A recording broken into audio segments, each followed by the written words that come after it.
The topic of the video is Schrodinger's picture in quantum mechanics.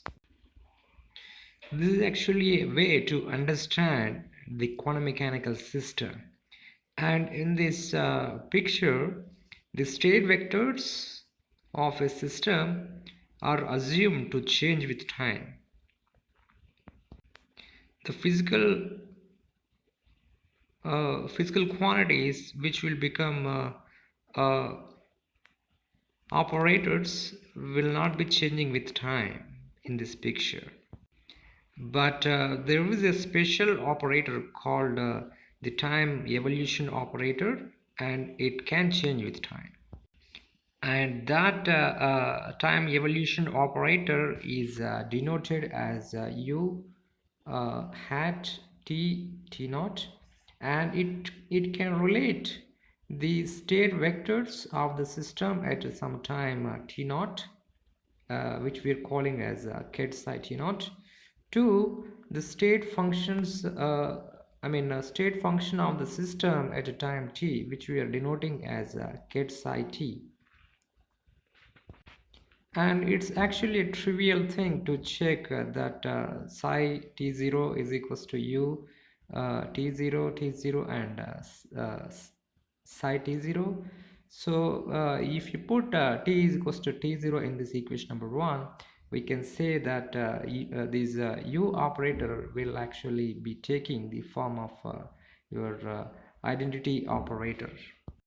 And if you take the dagger on both sides of this equation number 1, then we can write a dagger for left hand side and right hand side, and the dagger for your ket will be a bra, so it will be written as a bra psi t.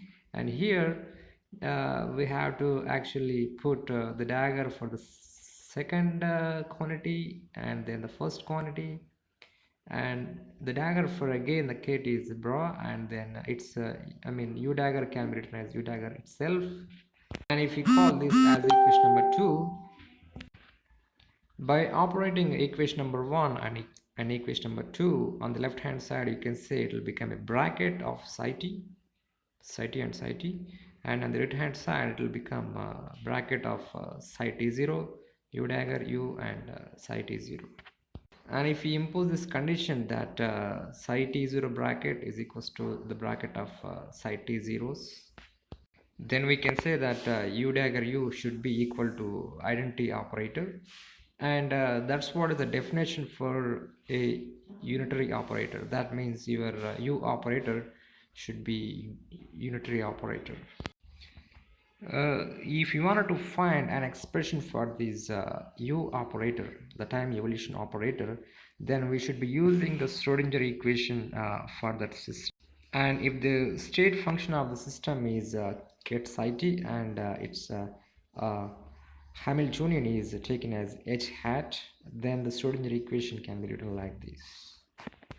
Then in place of ket psi t, if you substitute u into ket psi t0 from equation number 1, we'll get this expression. And since this ket psi t is a constant initial state vector, it can even be cancelled out on both sides. So we can get this expression IH cross into dou by dou t acting on u is equals to h into u. As u is only a function of time, we can even replace this dou by dou t by d by dt. And if you write the u terms in one side, we can write du by u is equals to this into dt. And if you integrate this equation on both sides between the limits t0 and t, we can get this. And the integration of 1 by u du is actually log of u, and then we should put the limits. And here the integration of dt is t, and if you put the appropriate limits, the upper limit will give this and the lower limit will give this, and here we get the upper limit t and lower limit is t naught. And if you use log a minus log b as log a by b, we get this expression on the left hand side, and on the right hand side it is that. So from this we can actually write down this u by u t t0 by u t0 is equals to exponential of this. And since this u t0 is identity operator, we can write down that u t0 is equals to this exponential quantity, and this is what is called the time evolution operator. That's it in this video. Thanks for watching.